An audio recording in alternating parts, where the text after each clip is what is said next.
राजा जी, आप वापस आ गए। मैं कब से आपका इंतजार कर रही थी। कल तो आप डर के मारे भाग गए थे। मुझे लगा आप वापस लौट के नहीं आएंगे। बिरजू नाम का लकड़हारा एक गांव में अपनी पत्नी के साथ रह रहा था। जंगलों से लकड़ियां काटता और बाजार में बेचकर वहां अपना पेट पाल रहा था। एक दिन लकड़ी काटते काटते उसको रात हो जाती है। अरे ये क्या, शाम हो गई, पता ही नहीं चला लकड़ी काटते काटते। अब मुझे घर चलना चाहिए। रात हो गई तो मेरे लिए आफत हो जाएगी। जैसे ही वहां घर के लिए निकलता है, अचानक से बारिश शुरू हो थोड़ी जाती देर है। इस पेड़ के पास रुककर आराम कर लेता हूँ। जैसे ही वहां पेड़ के नीचे खड़ा होता है, उसे आवाजें अजीब सी सुनाई डरावनी आवाजें आने लगती हैं। हे भगवान, ये कैसी आवाजें हैं? कहीं मैं मुसीबत में ना पड़ जाऊं। मुझे निकलना चाहिए। तभी उसे गांव वालों की एक बात याद आ जाती है कि कभी कोई जंगल में पीछे से आवाज दे तो पीछे पलट के नहीं देखना चाहिए।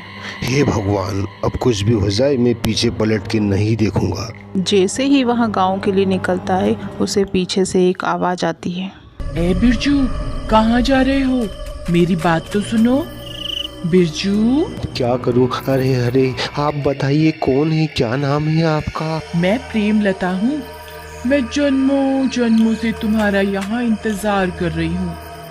जरा मुझे पलट के तो देखो ना। नहीं नहीं प्रेमलता जी, मुझे घर जाने दो। मैं पहले ही लेट हो गया हूँ। मेरी पत्नी मेरा इंतजार कर रही है।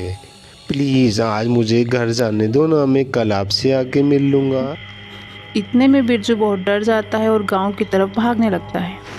अरे भागो रे, ये तो कोई चुड़ैल लग रही है, मेरी जान के पीछे पड़ी हुई है। हे भगवान! फिर बिरजू भागते भागते अपने घर पहुंच जाता है। अरे भगवान, जल्दी से दरवाजा खोलो, मेरे पीछे चुड़ैल पड़ी हुई है। जल्दी खोलना मूर्ख औरत, कहाँ मर गई है? अरे इतना क्यों दरवाजा ठोक रहे हो? क्या हो गया है? इतना पसीना क्यों आ रहा है आपको? अरे आज तो मैं बाल बाल बच गया हूँ। वो चुड़ैल तो मेरी जान ही निकाल देती। जल्दी से दरवाजा बंद कर ले। अरे डरो मत, आपने कहीं उसे पीछे पलट के तो नहीं देखा ना? ऐसे तो ये चुड़ैल हमारी रोजी रोटी ही बंद कर देगी। अरे तू घबरा मत, इस चुड़ैल के डर से मैं जंगल जाना थोड़ी ना छोड़ दूंगा। मेरे पास एक बहुत बढ़िया तरकीब है। अगले दिन बिरजू फिर जंगल में लकड़ी काटने के लिए जाता है। जल्दी से लकड़ियाँ काट लेता हूँ। अरे ऐसा नहीं हो फिर चुड़ैल आ जाए। नहीं नहीं नहीं नहीं, अभी तो इसका कोई अता पता नहीं है।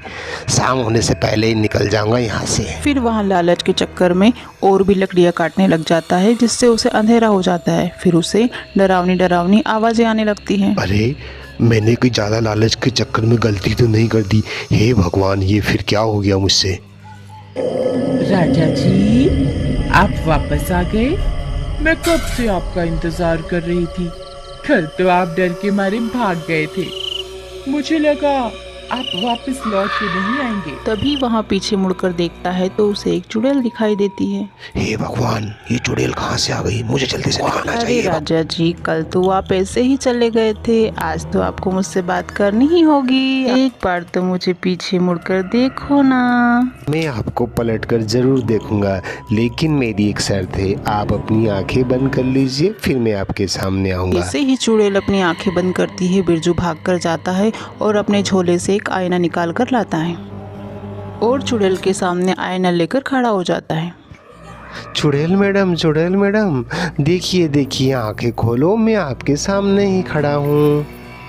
जैसे ही चुड़ैल आंखें खोलती है तो वह दंग रह जाती है, क्योंकि उसके सामने एक और चुड़ैल खड़ी होती है। अरे कौन है तू और मेरे सामने कैसे आ रही है? ये मेरा शिकार है और मैं इसे खाऊंगी। जितना ही चुड़ैल उसको डराने की कोशिश करती है, उतना ही उसका अक्ष उसको पलटकर डराता है। मौके का फायदा उठाकर बिरजू वहाँ आईना रख देता है और जल्दी से वहाँ से भाग जाता है। लगता है मेरी तरकीब काम कर गई। अब मैं गांव वालों को पूरी बात बताता हूँ। अरे भाइयों, मेरी तरकीब काम कर गई। मैं जैसे ही आईना लेके चुड़ैल के सामने गया और उसे डराने लगा, तो वो भी उसका अक्स उसे डराने लगा। यह देखकर चुड़ैल डर गई। अगर तुम मेरा साथ दो तो वह चुड़ैल हमेशा के लिए ये गांव छोड़कर भाग सकती है। तभी गांव वाले एक एक आईना लेकर बिरजू के साथ जंगल में जाते हैं और चुड़ैल के सामने लेकर खड़े हो जाते हैं। ये हमारा इलाका है, तू यहाँ से छोड़ के चली जा, नहीं तो जिंदा नहीं बच पाएगी। तभी चुड़ैल बहुत डर जाती है और हमेशा हमेशा के लिए उस गांव को छोड़कर चली जाती है।